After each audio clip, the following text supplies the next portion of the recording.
sequence. Alright, so we're considering the sum to n terms. Okay, so this is my formula. Okay, so these are my two formulas. So to examine what happens for very large numbers of n, then only the behaviour of r to the n needs to be considered. Now you may be thinking, what on earth is she on about? Well, because if n is a huge number, then your value of r to the n is going to be humongous. Yeah? Okay, that. So then you subtract 1 from it, not really going to do much. Okay? Even multiplying that then by the first term, whatever the first term may be, and then dividing by this, it's not going to have that much of a difference if n is so big. Okay? So it tends to be that if the value of n is very big, then the other things start to become negligible. Okay? When the value of r, you know this symbol here, when we've got two lines outside, remember that? No. That means just the size of it. Okay?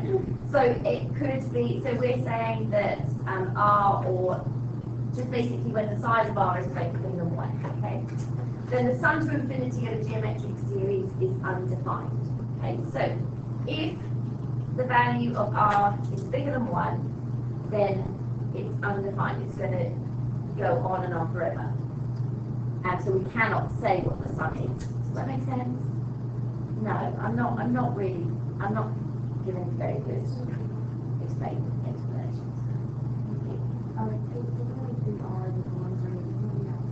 Yes, it does mean absolute value. But essentially, if the value, if your common ratio is bigger than 1, your numbers, whether it was negative or positive, it's gonna just keep getting bigger and bigger and bigger. It will perhaps go to negative sometime, and it will alternate between negative and positive. But your number's just going to get bigger and bigger and bigger. So we're never going to be able to tell someone what the sum of the numbers are to infinity, okay?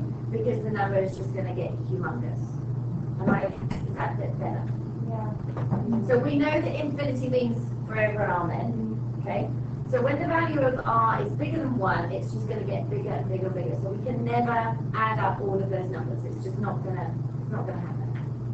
But if the value of r is less than 1, okay? So if it's less and the size of it. So in other words, if it's a fraction.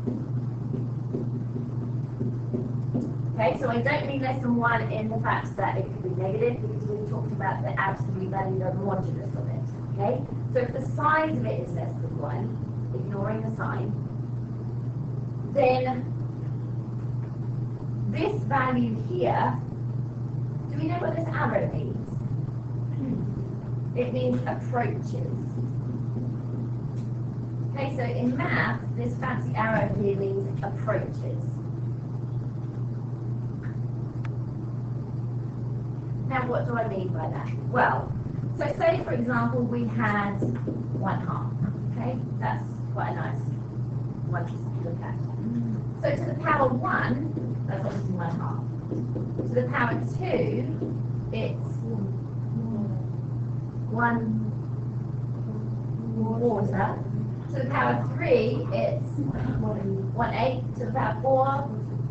Okay, so our fractions are getting smaller and smaller and smaller and smaller, yes? Yeah. Okay. So that value approaches 0 because the fraction is getting smaller and smaller and smaller because the denominator is getting bigger and bigger and bigger. Yes? All right. So because that value approaches 0, then if we were trying to find the sum to infinity, we ignore that bit in our workings out. Our now sum formula becomes this. So we are only going to be interested in 1 over 1 minus r. And it's this version, the 1 minus r, because we said we would be using this one when our value of r was a fraction. Okay? It's a lot to do better than morning. Probably not quite right. I would say lots of like. Can you just say that just one more time? Yes, so are you happy that the value of this part here essentially comes closer and closer to zero? Yeah. All right. So that means that this formula, which is the one we use when we're looking at fraction ratios, is actually gonna, we're gonna ignore that because that's gonna be zero. Multiplied by 1, well, that we don't do that. So it just becomes this.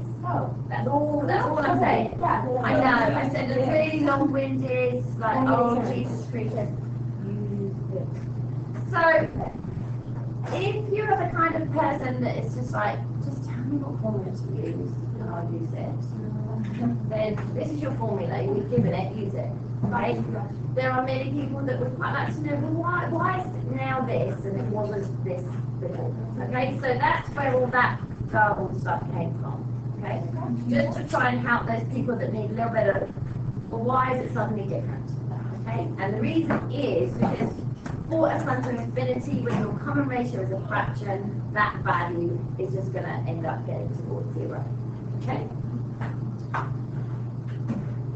We don't ever find the sum to infinity for an arithmetic sequence, because that's also undefined for a similar reason for this one.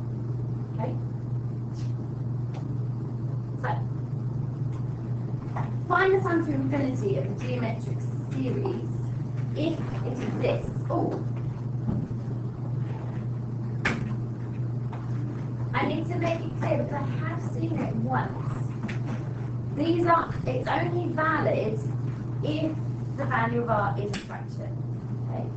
So it could be a situation where they've asked you to find the common ratio for a sequence, and then they say find the sum if it exists.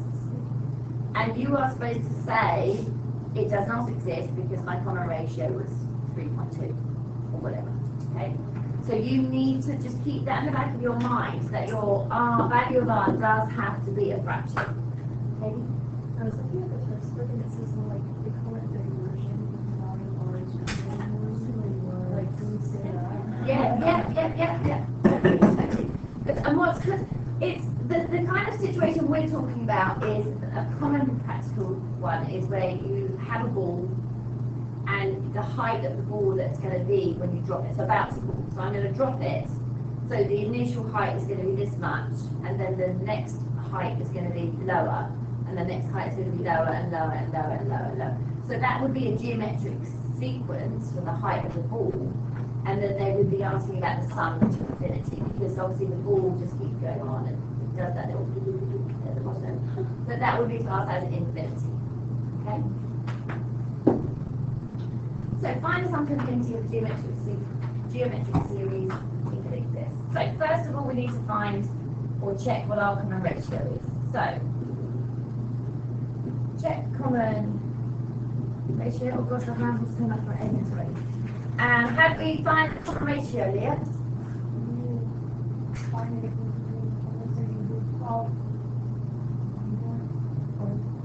Yeah, well, remember it's a geometric series. So we're going to have U1, U2, U3.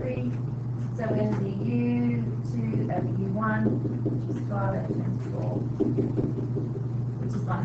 Okay, so it does exist because we've got a common ratio of 1/2.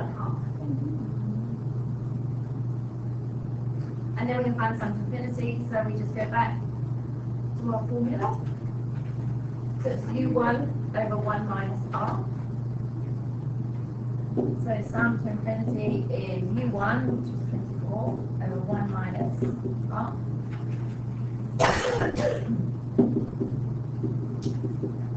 When you're dividing something by half, what do you do to it?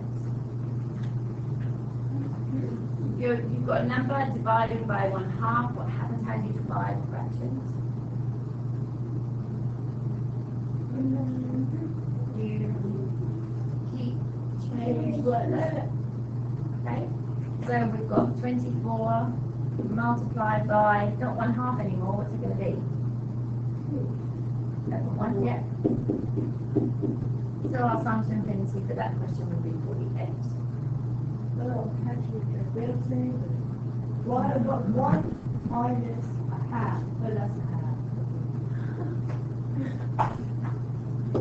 Alright, so given that 2 and 3 are two adjacent terms of addition and expression, and with some frequency of 64, find the first term. Alright, so if these are adjacent terms, we don't know if they're the first term or whatever, but we know that they are adjacent terms, so we can find the common ratio. So we're going to find the common ratio by doing 3 divided by 12, which obviously simplifies to be 1/4. Alright, so we're going to put that information and the fact that we know that the sum to infinity is 64 into that formula. So we get 64 equals u1 over 1 minus 1/4. Alright, so we've got 64 equals u1 over 3/4. How do we undo this dividing by 3/4? We're going to multiply by 3/4.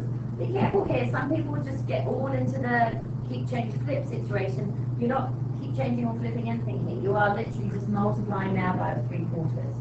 So you've got 3/4 multiplied by 64.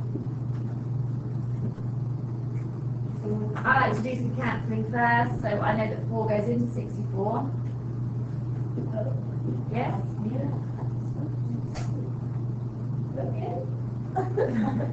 So that now gives me 3 multiplied by 16, which is the same answer.